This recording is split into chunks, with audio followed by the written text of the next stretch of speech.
from Kim, and she can fuck all night. In the first Chiefs versus Broncos game of the 2021 season, the Chiefs keep their win streak against the Broncos very much intact. They extend the winning streak to, let me think, 12 games. 12 games in a row the Chiefs have beaten the Broncos now. It's been an incredible run, and I think the longest run in Chiefs history against any division rival. So it's truly historic what we're witnessing here year in and year out when we play the Broncos. And it used to not always be that way. Let's not forget where we came from here. Peyton Manning, he used to kick our fucking ass every year, twice, when he was on the Broncos, or at least that's how far back I can go, as clearly I'm a younger Chiefs fan, right? 19, so clearly I wasn't around for the Elway days or any of that bullshit. But Peyton Manning, yeah, that was my first real pain in the spine, was that guy. And yeah, the Broncos used to be a very tough team to take down, but they have been struggling since he's retired, since the 2015 season. They've just been struggling as a whole, and the Chiefs have definitely taken advantage of that, because 12 games in a row now, they've beaten the Broncos. Insane. First quarter, Mahomes has a 10-yard touchdown run. Cool.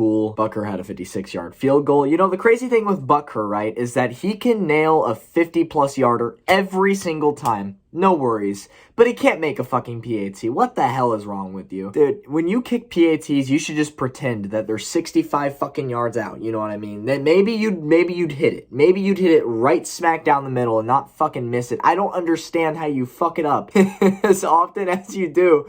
But you do, and it's kind of frustrating, but it's fine because you nail the long ones. You nail them when they matter the most. So 56-yard field goal here for Butker. In the second quarter, McManus had a 42-yard field goal. Okay, cool. Third quarter, Butker with a 45-yard field goal. Cool. Fourth quarter, Butker with a 26-yard field goal.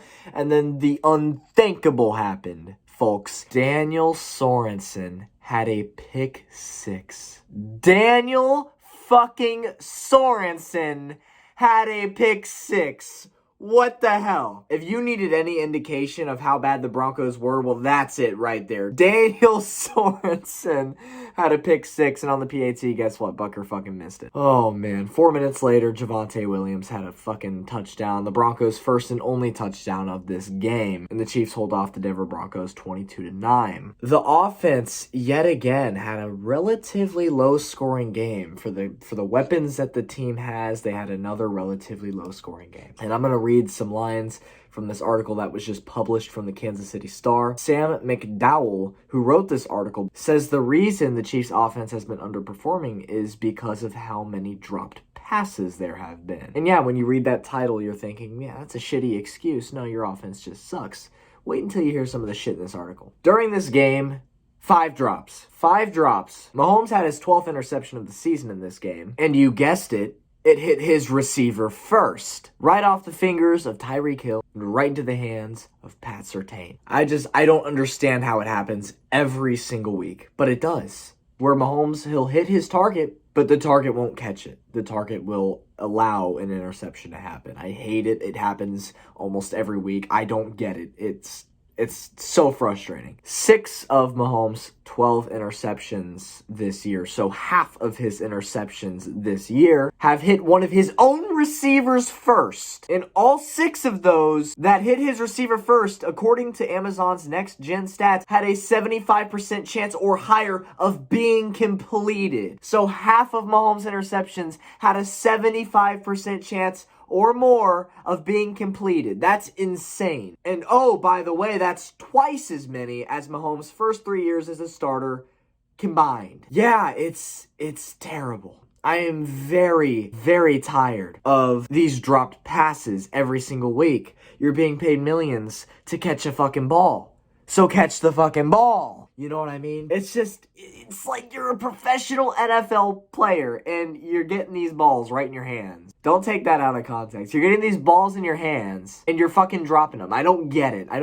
It's beyond me, because it's not just one bad game. It's not just one player having a one-off. It's every single week, and it seems to be the same guys. Travis Kelce has been having, for his standards, a pretty poor year. He's been dropping a lot of passes himself. He's been the reason for a couple of Mahomes' interceptions this year. Yes, they hit him first. And the same thing with Tyreek Hill. Tyreek Hill's been responsible for a couple of those interceptions as well. Tyreek Hill has been dropping a lot of passes. It's just like, what can you do? Marcus Kemp is another one. McCole Hardman. You know, McCole McCole Hardman, I didn't hear his name once this game. The team finally decided to not put him on punt return. Thank fucking God. For once this goddamn season, I got to watch punt returns stress-free. You know, the Broncos, they would punt it, and I'd be like, you know what?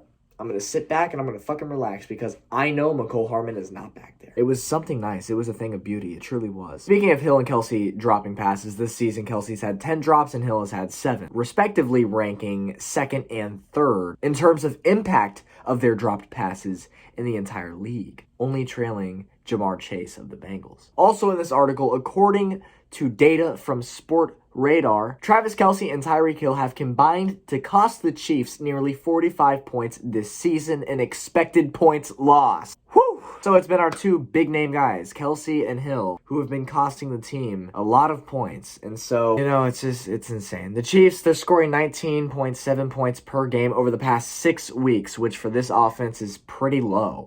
And the Chiefs have won 5 of those last 6 games. So the fact that our defense has been performing so well recently, the fact that the Chiefs only need to score 19 points to win a game, it's insane because the defense at the beginning of the year was one of the worst defenses I've ever laid my fucking eyes on. They were fucking atrocious. They were terrible. I wanted to fire all of them. I wanted all of them out Arrowhead. I wanted them to go fucking somewhere else because they were garbage. And they have truly turn it around, and I'm proud of them, and I'm hoping that they stay consistent. I'm hoping that they stay the way that they've been recently because they've been fucking fantastic. Sheesh, didn't think I'd be saying that this year, but here we are. The Chiefs defense, they've been fantastic. It's the offense who's been struggling. So the way I see it is that the Chiefs will be very hard to beat this year if the offense can figure it out and the defense continues to play the way they've been playing the last 6 weeks. If it comes to that, good luck, National Football League. Anyways, that's all I got for this recap. Chiefs play the Raiders one last time this season, this time at Arrowhead. They look to sweep Vegas on the season. Catch you then. Go Chiefs. Peace out.